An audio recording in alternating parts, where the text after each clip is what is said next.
Bienvenue dans la rétrospective de la période des questions. Ici Donna Skelly, présidente de l'Assemblée législative de l'Ontario. 1986, quelle année? À l'époque, un trajet en TTC coûtait 45 cents pour les enfants et $1 pour les adultes. On pouvait s'acheter une paire de bas pour 77 cents chez Honestead. Et la population de l'Ontario était d'environ 9 millions de personnes. Regardons quels étaient les sujets d'actualité pour la province à l'époque.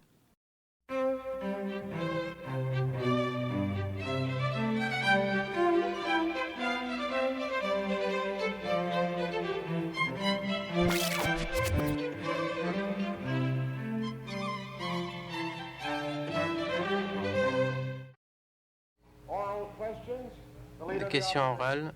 Le chef de l'opposition.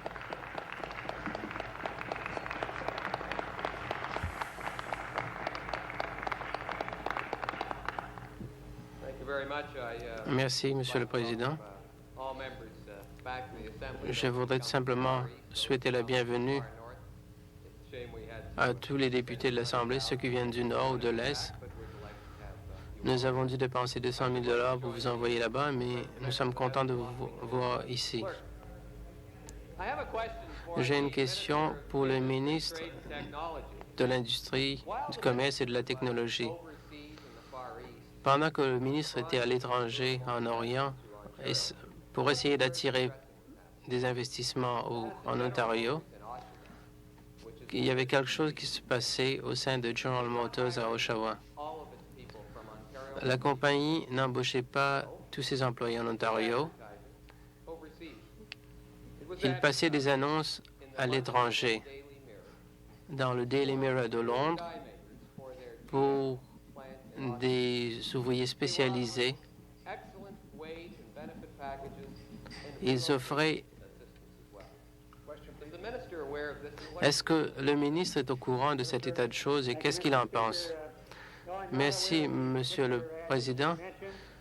Je ne suis pas au courant de cette annonce et je serais très content d'y jeter un coup d'œil et de faire une enquête là-dessus.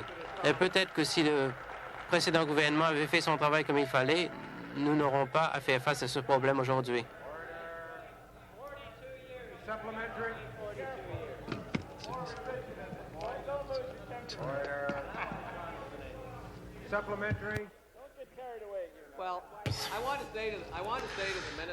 Je voudrais dire au ministre que peut-être qu'il a raison, mais le ministre a aussi eu 16 mois pour former les gens avec toutes sortes de fonds et toutes sortes de déclarations pour s'occuper de ce problème.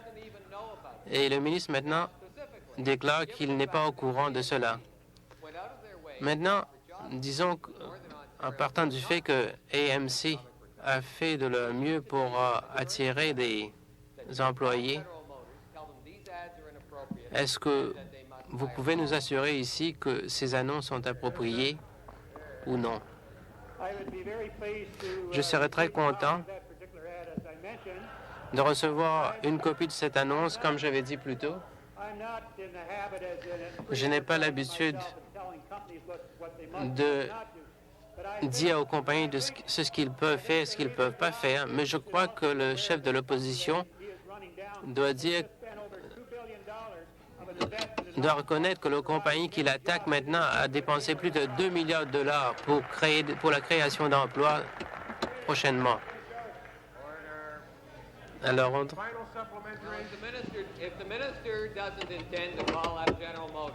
si le ministre n'a pas l'intention de téléphoner à General Motors et leur dire qu'ils sont censés embaucher des Canadiens, je voudrais attirer son attention sur quelque chose. Le président de General Motors du Canada est George Abelson.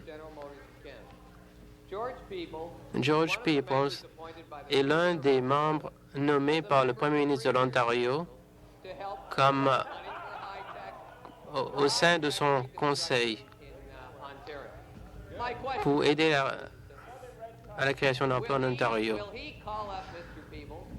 Est-ce qu'il a l'intention de téléphoner à M. Peebles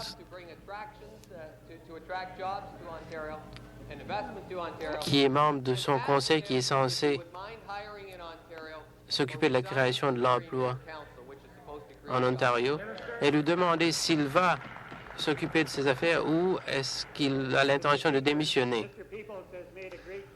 M. Peoples a fait une grande contribution au sein de ce conseil et continuera à le faire.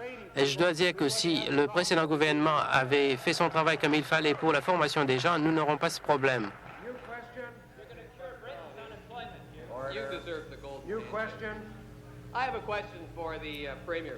J'ai une question pour le Premier ministre. Apparemment, à votre retour ce matin, vous avez fait quelque chose à laquelle nous sommes habitués. Vous évitez les questions en suivant les conseils de vos conseillers. C'est pourquoi j'aimerais vous parler de Rodney Willis.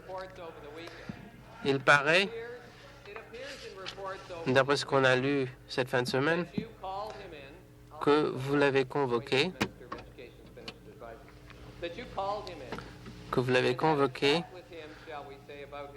et vous avez eu une conversation au sujet de sa retraite. La conversation portait sur sa retraite et vous allez vous assurer de son départ le lendemain. Est-ce que vous pouvez prendre un instant pour nous raconter un peu ce qui s'est passé? Je regrette seulement que vous n'étiez pas là. Je sais que vous aurez aimé cette rencontre. Il est venu dans mon bureau et nous avons discuté des questions qui concernent la Chambre.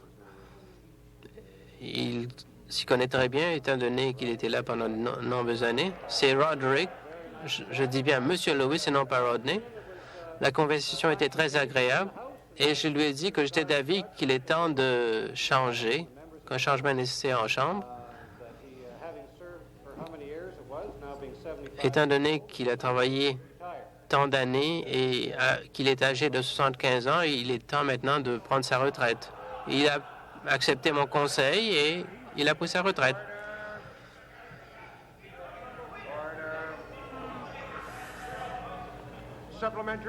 Question supplémentaire? Eh bien, je trouvais que le Premier ministre parlait d'un consentement de cette Chambre qui valait 2 millions de dollars, mais je dois dire qu'il ne parlait pas au nom du Parti conservateur de l'Ontario. Puis-je demander au Premier ministre, après cette rencontre dans votre bureau, qu'est-ce qui s'est passé dans votre bureau? Avez-vous ou est-ce que le trésorier ou le ministre des collèges et universités, est-ce que l'un d'entre vous a obtenu le conseil d'un avocat à quoi M. Lewis avait droit au terme de la loi en ce qui concerne l'indemnité de départ?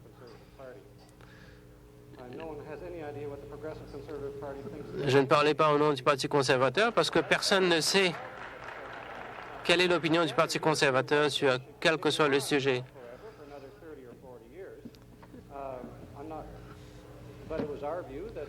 Mais on a parlé du fait qu'on devrait peut-être prendre les dispositions nécessaires afin pour préparer son départ. Dernière question supplémentaire. Si vous ne savez pas quelle est l'opinion du Parti conservateur sur les autres questions, mais là-dessus, nous pensons que 2 millions de dollars est un prix trop lourd à payer par les contribuables de l'Ontario.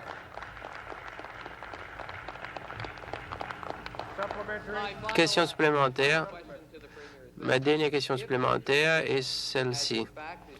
Si le procureur général a enfin donné une opinion légale concernant ce à quoi M. Lewis a droit, est-ce que vous pouvez nous communiquer cette opinion légale?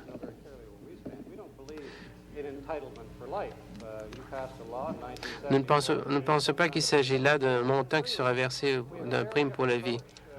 Nous avons une autre méthode. Nous pensons que la méthode devrait être devait avoir l'approbation de la Chambre et non pas celle seulement d'un parti. En ce qui concerne une opinion légale, ce que nous pensons que nous devons faire, c'est demander au procureur général.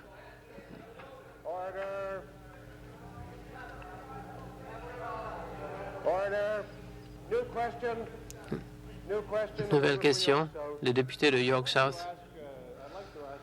J'aimerais demander au Premier ministre s'il peut nous expliquer comment ça se fait que le gouvernement de nos jours a permis ces versements à M. Lewis, des primes de présence de 64 000 $, des payes de vacances de 49 276 $, des gratifications de 31 500 $, plus les services d'une secrétaire et d'un chauffeur.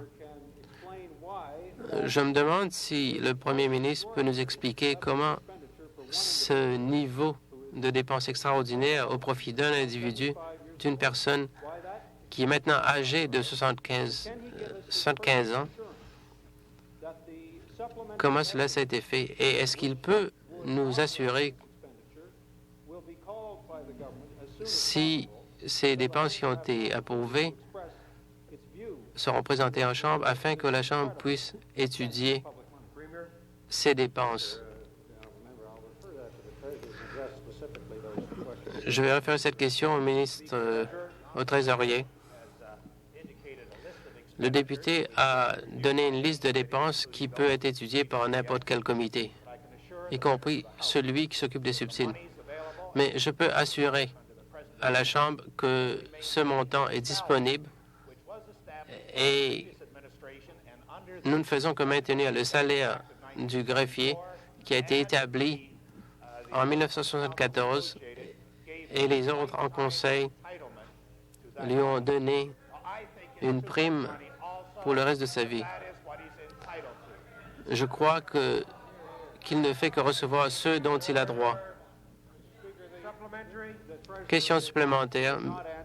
Le trésorier n'a pas répondu à ma question par rapport aux subsides supplémentaires. Mais je me demande si le trésorier peut nous dire des travailleurs blessés manifestés devant la Chambre aujourd'hui en ce qui concerne leur retraite, leur pension de retraite.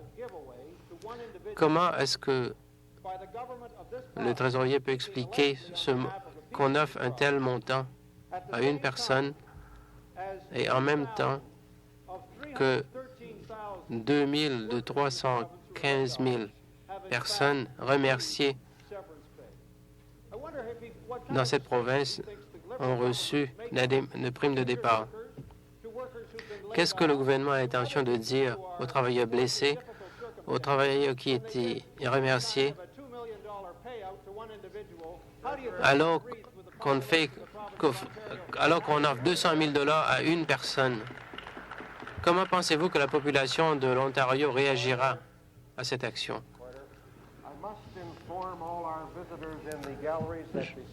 Je voudrais signaler à tous nos visiteurs dans la galerie que les règlements, que les visiteurs doivent éviter de manifester quoi que ce soit, sinon ils doivent quitter les tribunes.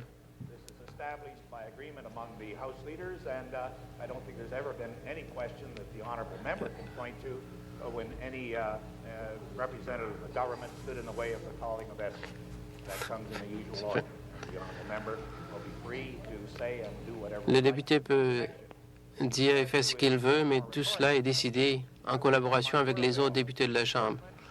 J'espère que les sommes d'argent étaient disponibles aux travailleurs blessés et je dois dire encore, j'aimerais peut-être dire que le montant était trop élevé, le montant qui était versé à l'ancien greffier, mais c'est le montant qui est exigé par la loi.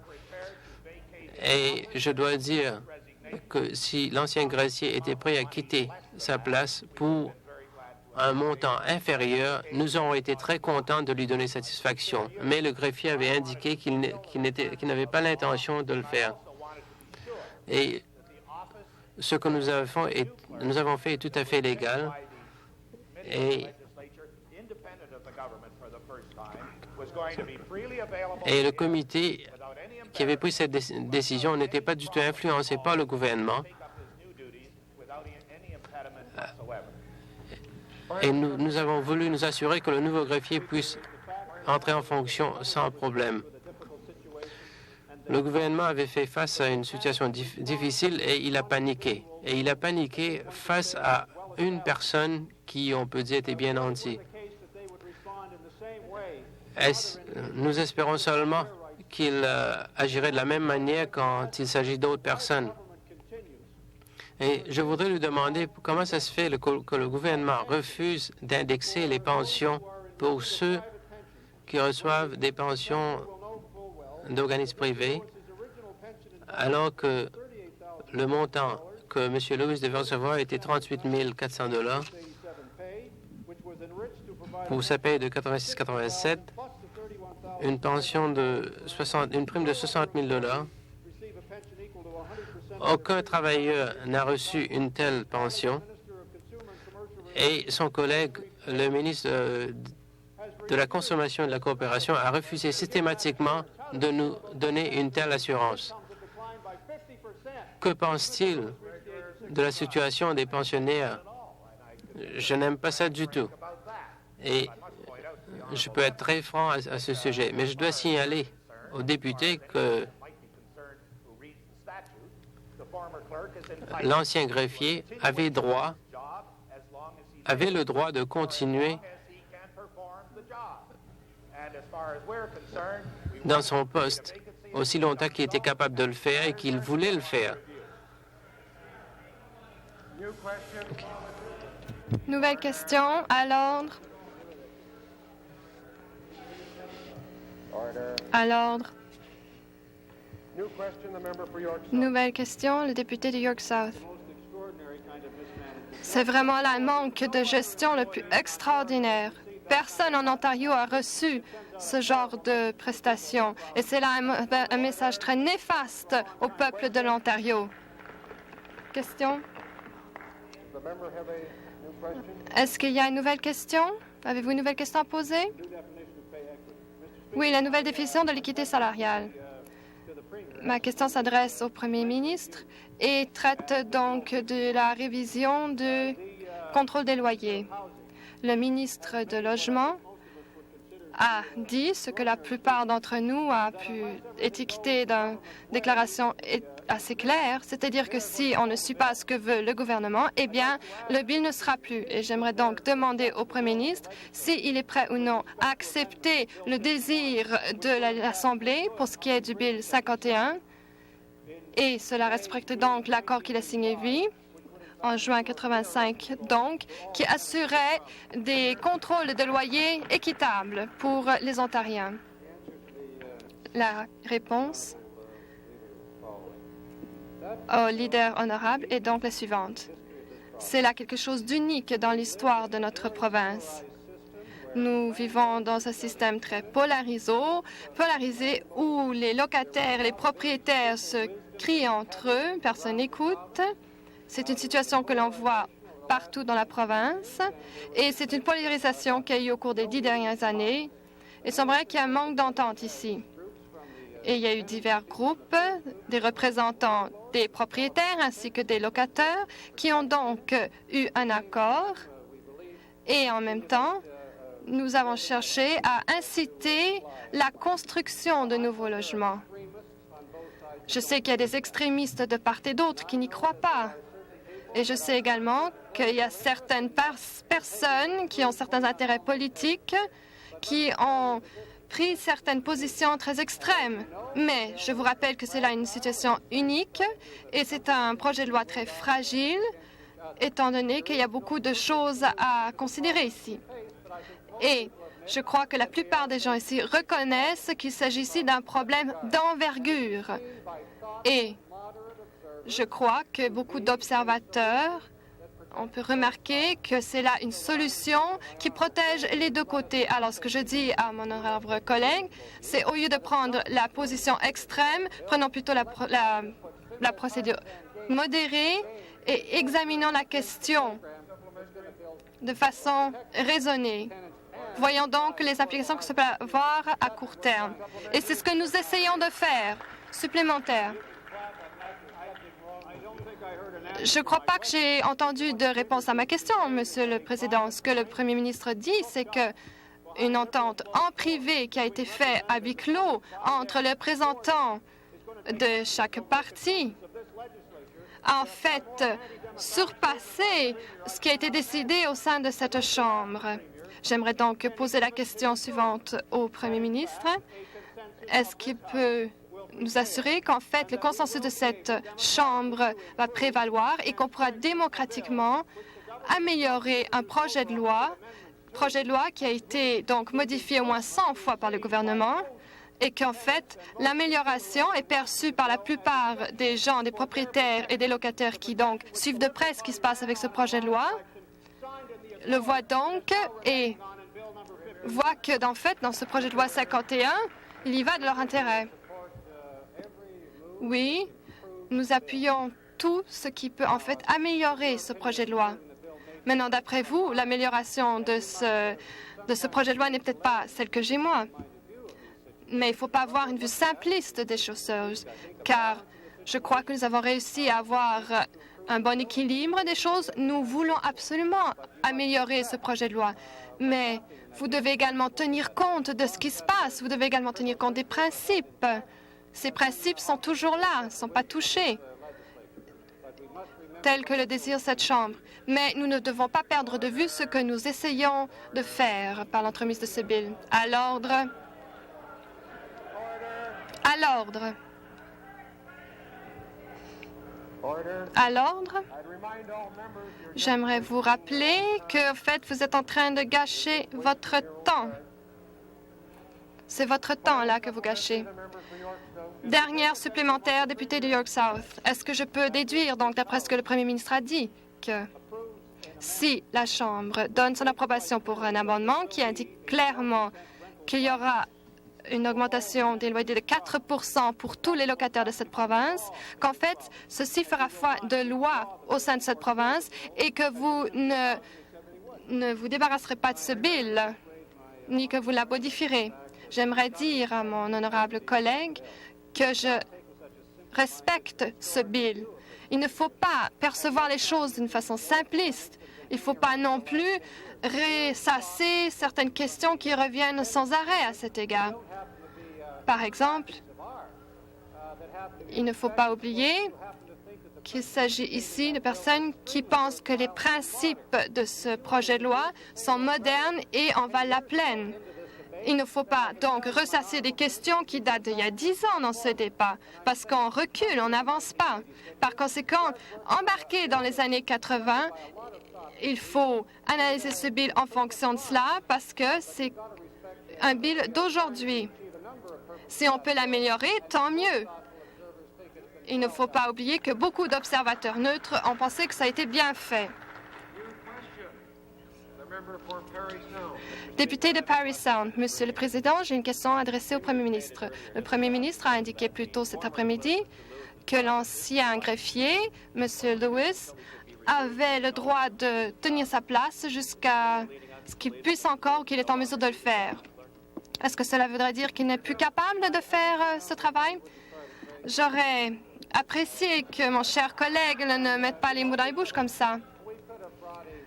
En fait, on aurait pu avoir une résolution à la Chambre, on aurait pu discuter de toute cette situation, voir ce que pensent le gouvernement et d'autres députés, mais le moment était venu pour apporter certains changements. Peut-être vous ne le pensez pas, mais d'autres députés le pensent. C'est pour ça que nous avons fait ce que nous avons fait. Si vous ne comprenez pas ici, c'est qu'il y a beaucoup de changements qui ont été portés à cette Chambre. Par exemple, la traduction simultanée aujourd'hui. On n'aurait jamais obtenu ce service si c'est vous qui étiez là. Et le fait même qu'on peut dire tout ce qu'on veut dès le début de cette législature. C'est même quelque chose de nouveau, ça aussi. Vous n'avez pas compris que le changement maintenant va transformer cette salle et que donc c'est notre point de vue et c'était un changement important qu'il fallait moderniser cette Assemblée. Supplémentaire, Monsieur le Président, également adressé au Premier ministre. La question ici est à savoir si, oui ou non, votre gouvernement pensait que l'ancien greffier n'était plus capable de remplir ses fonctions de greffier. Vous n'avez pas répondu à cette question. Également, vous avez dit plutôt que le greffier avait droit à cet argent pour le reste de ses jours. Est-ce que vous dites donc que ce que vous offrez ici, ce qui a été approuvé par le Bureau de régie interne la semaine dernière, indique donc que le greffier avait droit à sa poste à vie, mais vous n'avez également pas répondu à la question quant à savoir si le greffier était en mesure de remplir ses fonctions. Il a rempli ses fonctions pendant longtemps, il a bien fait son travail, mais le moment était venu pour apporter des changements. Et je pense que même lui a vu que les gens de l'Ontario voulaient un changement. Nouvelle question. À l'ordre. À l'ordre.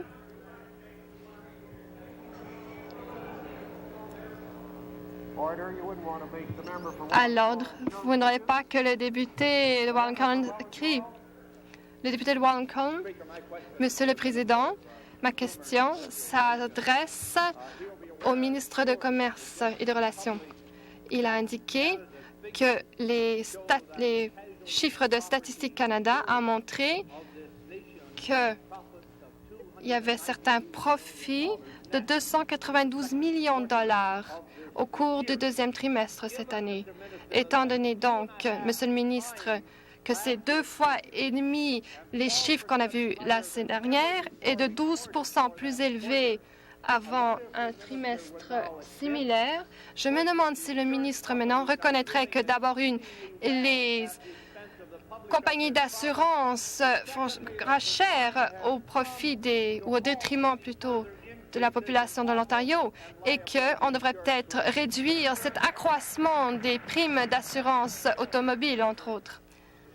Monsieur le Président, j'apprécie les commentaires formulés par le député. Or, il devrait savoir que discuter de profit, ça ne sert à rien. En fait, il faut voir plutôt ce qu'on peut tirer d'un placement. On devrait savoir, par exemple, que pour l'assurance, les chiffres sont offerts en 85. Pour chaque dollar qu'on a reçu pour l'assurance automobile, en fait, on a payé 1,31 $ pour les demandes en assurance supplémentaire. Ce que j'aimerais dire, c'est que ce chiffre de 192 millions est un chiffre qu'on obtient après qu'on ait payé les impôts.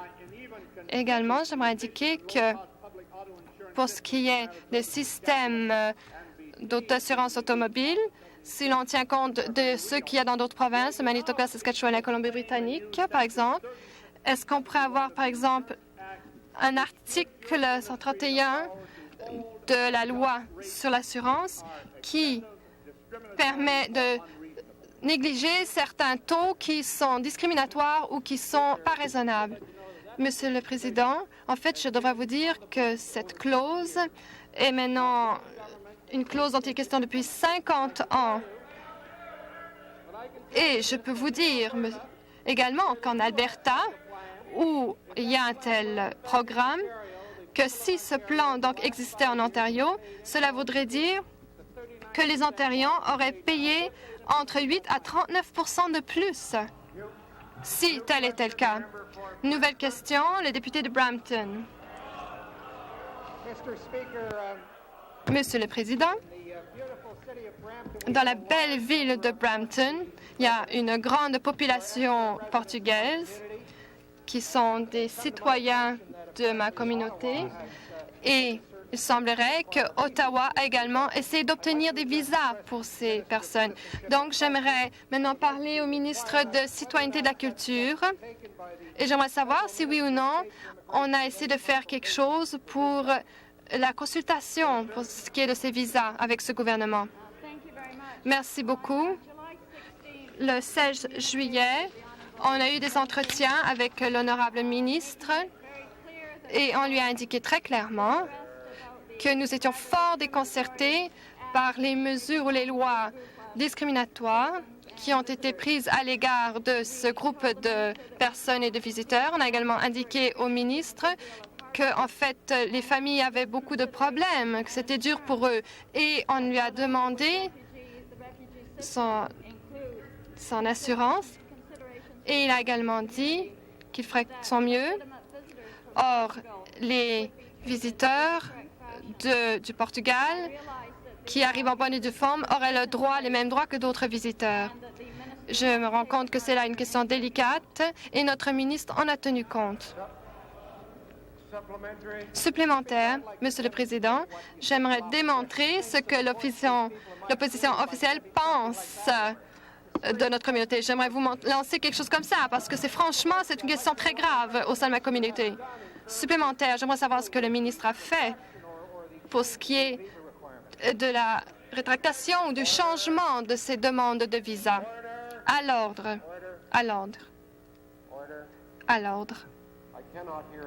Je ne peux rien entendre. À l'ordre. Bon. Le ministre? Le ministre fédéral semble avoir fait très peu pour tenir compte des difficultés que doivent surmonter la communauté portugaise ainsi que les visiteurs à cette communauté. On a essayé de lui faire comprendre le caractère important de tout ce problème et mon collègue, l'honorable Tony Rupek, a rencontré des membres de la communauté portugaise et lui a également dit que lui aussi faisait des soumissions. On va continuer à exercer des pressions auprès du gouvernement fédéral afin que ce gouvernement tienne compte de ce manque de respect, ou plutôt cette discrimination. Également, on a également indiqué qu'il va y avoir un nouveau système d'acceptation accélérée et que ce serait mis en œuvre à temps, sous peu. Merci, Monsieur le Président. Monsieur le Premier ministre, il semble que ce nouveau concept de révéler les avoirs est un concept très délicat. Par exemple, Glennis Wright et une autre compagnie, un cabinet d'avocats, n'ont pas pu, par exemple, divulguer leurs avoirs. Et ceci a été clair seulement au cours d'une enquête. Donc, ma question est donc la suivante. Est-ce que vous pouvez expliquer à la Chambre qu'est-ce qui se passe donc? Est-ce que vos ministres manquent tellement de tact ou de travail qu'ils ne peuvent pas s'empêcher d'avoir ce genre de choses qui se révèlent? Après, vous avez dit de tellement mauvaises ou de méchantes choses à son égard. Et maintenant, vous voulez des renseignements. Mais je crois qu'il faut remettre les choses en contexte. Comme vous savez, l'un des problèmes de ces lignes directrices, c'est un certain caractère lâche. Par exemple, il y a certaines choses que le ministre pensait qu'il ne fallait pas déclarer. Et on a des points de vue différents quant à savoir ce qu'il faut déclarer ou pas. Par conséquent, il y a 3 points de vue différents pour une situation tout à fait la même. Donc, ça montre qu'il y a en fait un manque de clarté dans les lignes directrices supplémentaires. Ce n'est pas du tout le cas. Ce qui s'est passé, c'est que vous avez réécrit donc ces lignes directrices et c'est très clair que ces lignes directrices, on ne les respecte pas comme on les respectait au cours de l'autre gouvernement précédent.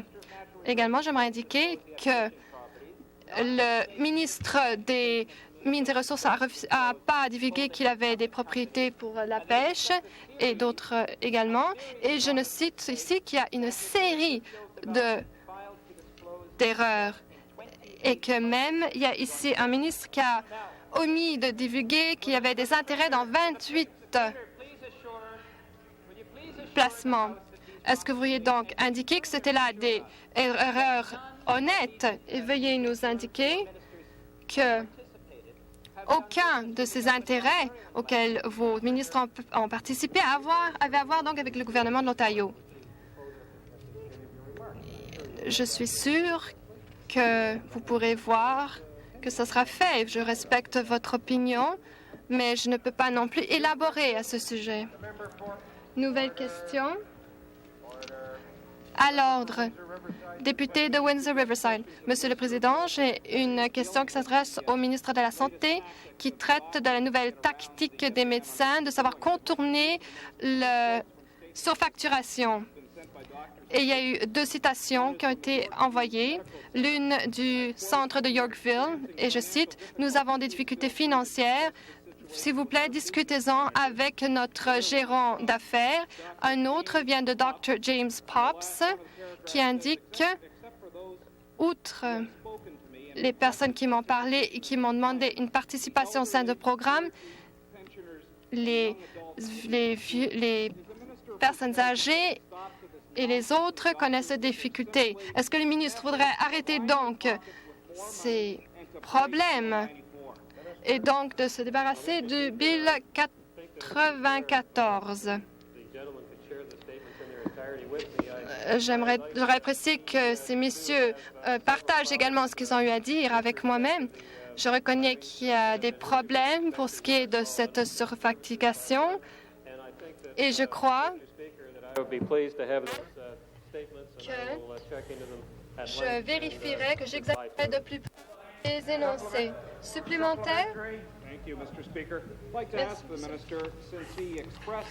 J'aimerais dire au ministre, étant donné qu'il a exprimé son intérêt au mois de juillet et qu'ensuite il a pu rencontrer le Collège des médecins et que dans les journaux on l'a cité comme disant il a pensé ou il s'attendait que le collège prenne l'action et qu'en fait, il n'y aurait pas de pression exercée à cet égard. Est-ce que le ministre est au courant que le collège, en fait, n'a rien dit au docteur de cette province que ce dont il s'agit? En fait, ils ne se sont même pas rencontrés.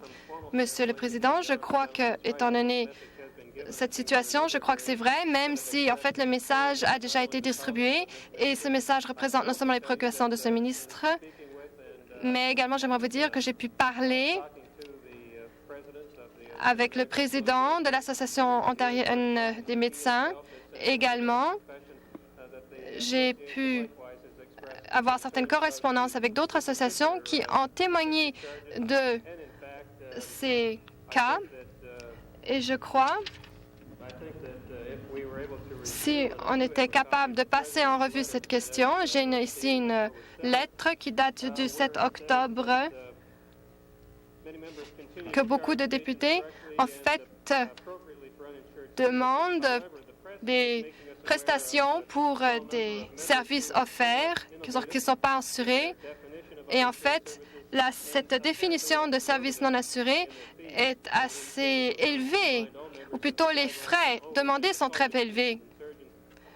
Également, je crois que tout ceci est disponible et également, Monsieur le Président, qu'il y a certes une collaboration entre le ministre et le collège et même l'association et qu'on essaie donc de traiter de cette question et j'ai hâte de recevoir ces exemples pour que je puisse les passer en revue car je suis fort préoccupée par toutes ces activités. Nouvelle question? Le député de Leeds. Monsieur le Président, ma question est destinée au ministre des Ressources naturelles. Le 28 janvier, j'avais demandé au ministre s'il a eu discuté certaines choses avec M. Fontaine, qui était l'ancien ministre du Développement du Nord et des Mines, en ce qui concerne le développement des forêts. Il avait dit qu'il avait parlé au ministre et ensuite nous en fait part. Je voudrais savoir s'il est prêt à répondre à cette question maintenant, 8 mois plus tard. Monsieur le Président, je pouvais répondre à la question la fois précédente et question supplémentaire. C'est assez mystérieux étant donné le communiqué que j'ai avec moi aujourd'hui qui vient de l'assistant administratif du ministère qui date du 18 décembre. Le communiqué concerne des renseignements bien spécifiques concernant la Hearst Forest Management et Golden Tiger Resources. Je n'avais jamais posé de question à propos de Golden Tiger.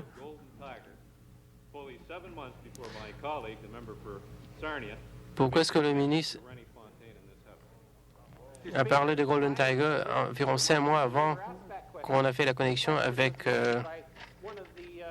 le ministre des Ressources? Une des questions a été posée par un député de l'opposition et j'avais dit de leur donner tous les renseignements qu'ils peuvent demander. C'est exactement ce qui s'est passé. Voilà ce qui s'est passé.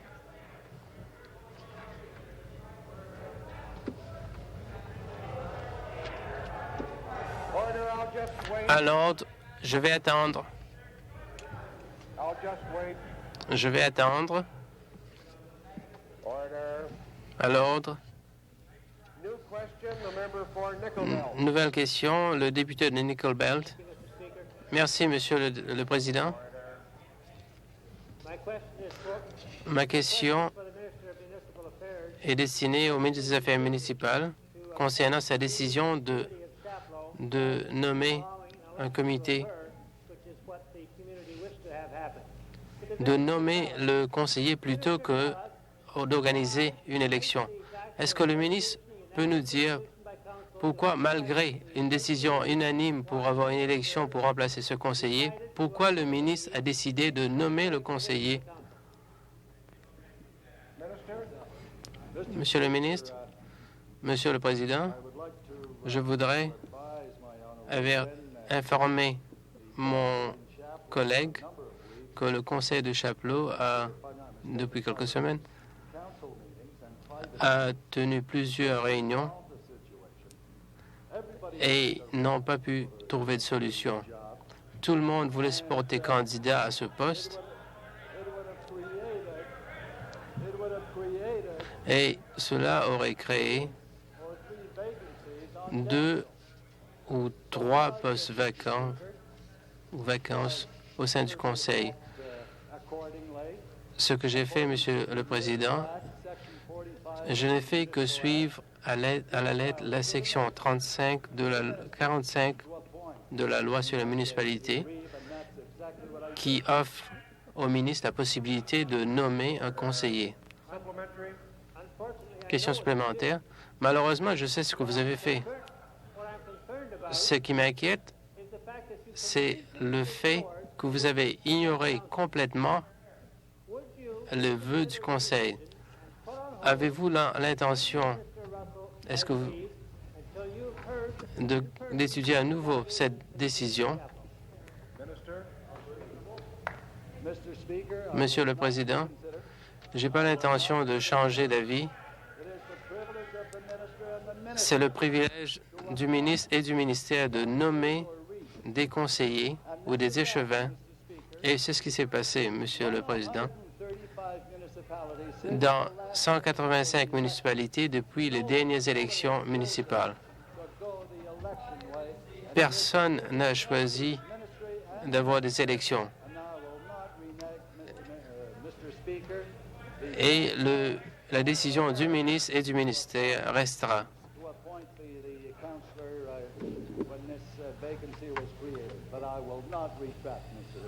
Ils n'ont pas l'intention de changer d'avis et le conseiller qui a été nommé restera en poste. Nouvelle question, le député de Ottawa-Ouest. Monsieur le Président, j'ai une question pour le ministère des Affaires sociaux. Compte tenu de la longue grève par les employés de la Société de l'aide à l'enfance et aussi de la grève possible au centre pour adolescents, la direction de toutes ces agences ne peuvent même pas subvenir aux besoins. Les demandes qui ont été faites par les travailleurs, comment est-ce que le ministre peut justifier son refus d'intervenir dans ce conflit de travail si sérieux? Monsieur le Président, il y a 18 000 agences dans cette province. Est-ce que le député suggère que je négocie avec chacune des agences? Sinon, avec qui négociera-t-il? Est-ce qu'il veut dire que je dois me rendre à l'Association de l'aide à l'enfance à Ottawa ou à toute autre agence pour leur dire comment est-ce qu'ils doivent agir, qu'est-ce qu'ils doivent faire? Je pense que non. J'ai exprimé très clairement qu'il y a un comité indépendant pour la gestion de ces agences et ce sont ces gens-là qui prennent les décisions.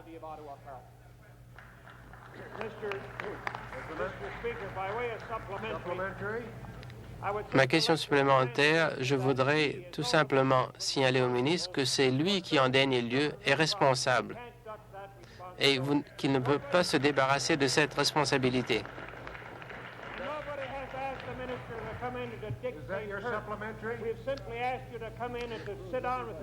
Nous vous avons simplement demandé d'être présent et de veiller à ce que les deux parties commencent à discuter, à négocier. Combien de temps est-ce que le ministre va hésiter et se rendre à Ottawa pour essayer d'organiser des rencontres entre les parties en cause? Monsieur le Président, le député s'y connaît lui-même dans les services sociaux. Et il sait très bien que la responsabilité de ce ministère et de ce ministre est de veiller à ce que les services sont offerts de manière efficace. Et c'est ce que nous faisons, qu'il y ait une grève ou non. Il n'y a pas de crise maintenant. Et nous veillons à ce que chaque enfant dans cette région reçoive les services dont il a besoin. Si tel n'était pas le cas, à ce moment, le ministre interviendra. 100 enfants ont été renvoyés chez eux. Il s'agit là des renseignements et ce n'est pas un point d'ordre. Le député de Lakeshore, Monsieur le Président, la semaine dernière, nous avons entendu quelque chose de l'Association canadienne de la santé publique. D'autre part, nous avons appris qu'il n'y a pas assez d'informations sur certaines conséquences. Je suis sûr, Monsieur le Président, que vous comprendrez qu'on ne peut pas avoir raison à chaque fois. Je voudrais demander au ministre d'assurer à la Chambre qu'il est sûr qu'il n'y a aucun problème avec l'eau potable émanant des Grands Lacs. Monsieur le Président, je suis content que le député ait posé cette question parce qu'elle me permet de parler du rapport qui nous donne certaines assurances et aussi émet certaines précautions à prendre. Ce serait trop facile de dire que tout est pour le mieux parce qu'en fait, le rapport dit que l'eau potable provenant des Grands Lacs est bonne. Mais je voudrais aussi ajouter que nous sommes toujours en train d'améliorer la qualité de l'eau potable. Qu'il s'agisse de l'eau que nous avons l'intention de boire ou que nous allons utiliser autrement. Ce que nous voulons, c'est atteindre les sources des problèmes de pollution des Grands Lacs, entre autres le lac Ontario. Je sais que certaines communautés qui puisent l'eau potable dans des Grands Lacs veulent avoir cette assurance. Je ne pense pas que nous devons être satisfaits jusqu'au moment où nous sommes vraiment sûrs que l'eau est de la meilleure qualité possible et qu'il n'y a pas plus de moyens d'améliorer la qualité. La seule façon de le faire, c'est de diminuer les agents polluants. Monsieur le Président, j'avais anticipé cette réponse et nous sommes de retour aux sources. Le ministre avait dit que la pollution est indépendante de son contrôle et qu'une bonne partie des agents polluants viennent des États-Unis. Le ministre doit savoir qu'à chaque étape, que chaque État américain riverain des Grands Lacs a émis certaines normes. Pourquoi est-ce que le ministre ne veut pas mettre en place certaines lois concernant l'eau potable et avoir et présenter au public des possibilités par lesquelles il pourra savoir si l'eau potable est bonne ou non. J'ai quelque chose à signaler aux députés. La première, c'est qu'elle reconnaît que nous parlons maintenant d'un problème international. Et c'est pour ça que nous sommes en pourparlers avec nos amis américains. Il y a quelqu'un ici que nous allons présenter plus tard. Il y a cette question que nous étudions maintenant. De plus, je dirais aux députés qu'elle ne peut pas oublier que le gouvernement fédéral est impliqué dans ces questions et elle doit savoir qu'il y a eu une réunion avec les conseils de ressources et ces questions seront discutées de fond en comble afin d'obtenir un consentement. Alors, je dirais que nous essayons d'assurer la coopération de tout le monde au Canada afin d'établir un programme national qui donnera satisfait à tout le monde. Nouvelle question. Le député de Essex South. Ma question aussi est destinée au ministre de l'Environnement. L'État de Michigan a donné la permission à Detroit de construire un incinérateur. Et malgré les avertissements que cet incinérateur augmentera la pollution dans la région de Essex. J'aimerais demander au ministre s'il peut assurer les résidents de l'Ontario, surtout dans le comté de Essex, s'ils seront protégés de cette source de pollution. Le député peut être au courant du fait que cette question a déjà été mise en présence des autorités américaines et canadiennes. Au début, quand nous avons entendu, quand on nous a parlé des circonstances de cette question,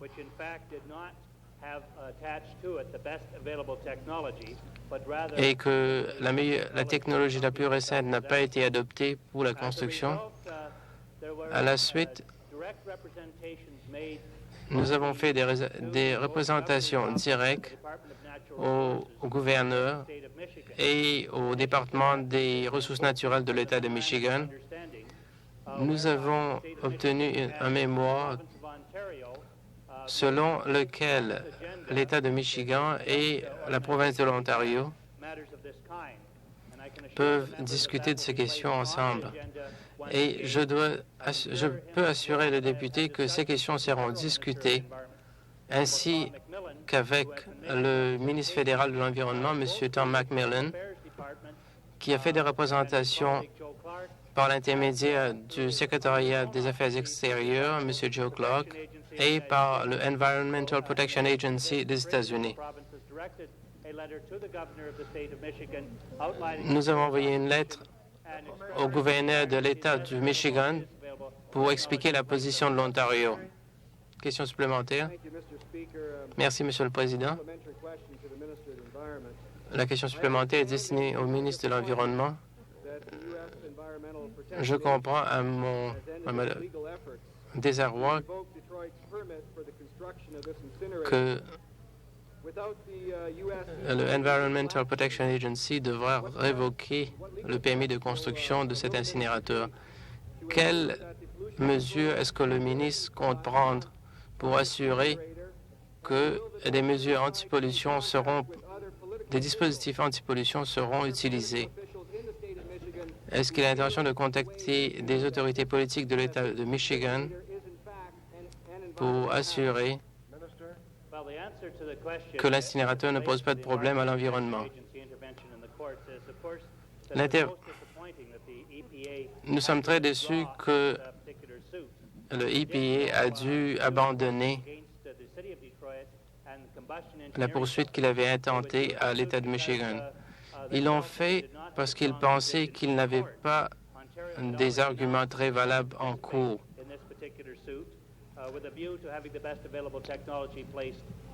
Ils espèrent quand même que la technologie la plus moderne serait utilisée lors de la construction de cet incinérateur.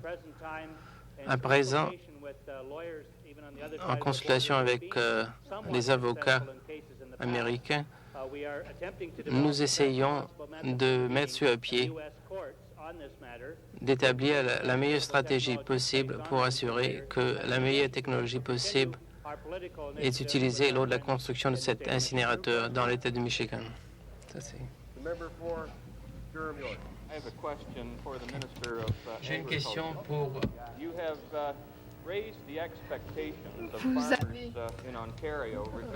Vous avez donné de faux espoirs aux fermiers de l'Ontario concernant la crise à laquelle ils font face à cause du temps. Quelles mesures avez-vous l'intention de prendre pour les aider? Ce commentaire peut être erroné. Ce ministère a contacté beaucoup de gens partout dans la province.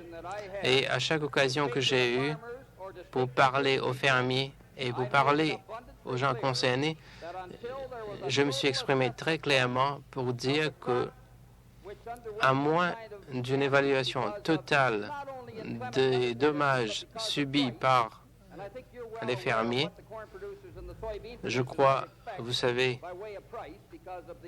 ce à quoi s'attendent les fermiers. Je dis qu'il n'y aura pas d'aide additionnelle pour les fermiers à ce moment et il ne va pas y en avoir jusqu'au moment où je peux recevoir une évaluation exacte des dommages. Et à ce moment, nous allons voir ce que nous pouvons faire en collaboration avec le gouvernement fédéral qui a mis de côté $1 milliard que votre chef disait était impossible à offrir aux fermiers à cause du déficit fédéral. À l'ordre, question supplémentaire. Je ne suis pas sûr si j'ai bien compris ce que le ministre disait. Est-ce que le député veut bien prendre sa place?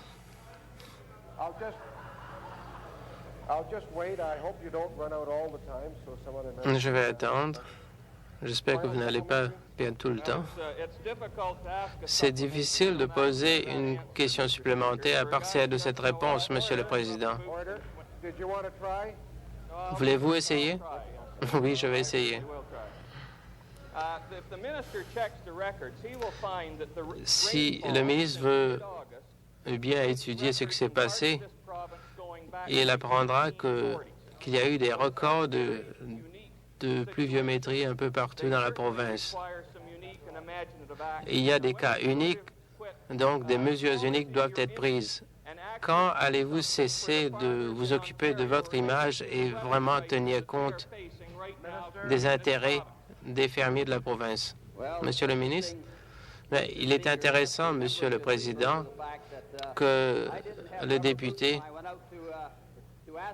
parle de l'absence des bottes en caoutchouc quand je suis allé voir quels sont les dommages. Je voudrais lui demander de jeter un coup d'œil, d'aller faire un tour n'importe où dans la province. Lui n'a pas été. Et donc, on peut dire clairement qui c'est qui a les intérêts de fermiers à cœur.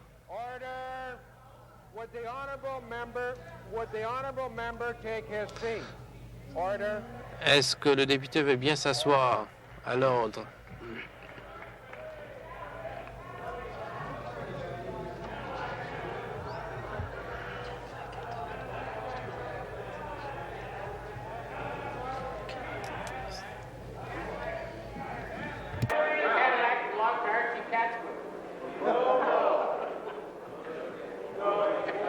Are all members finished now? Avez-vous terminé? Vous êtes calmé? Alors bon, j'attends. Response, Minister? Réponse du ministre. Monsieur le Président,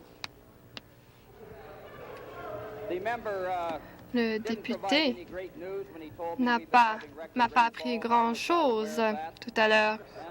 J'étais parfaitement au courant de ce qu'il m'avait dit.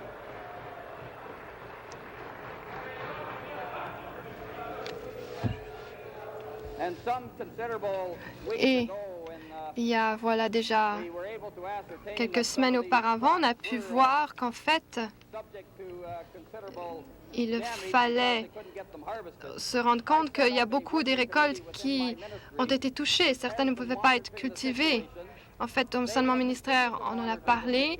On est en train de vérifier la situation, de la contrôler, et on examine en ce moment un programme qui existe. Et si le député veut contribuer, en fait, il pourrait rappeler aux agriculteurs qu'il existe beaucoup de programmes et qu'ils peuvent s'en servir. Et il y a toutes sortes de programmes sur les récoltes et l'assurance sur les récoltes, par exemple. En fait, Monsieur le Président, quand je suis en tournée au sein de la province, beaucoup d'agriculteurs m'ont dit qu'en fait, en 15 mois, ce gouvernement a fait plus que votre gouvernement n'avait fait en 10 ans. À l'ordre, à l'ordre. Nouvelle question, député d'Algoma. Elle sera brève, j'espère. Merci, Monsieur le Président. J'ai une question qui s'adresse au ministre des Transports et Communications.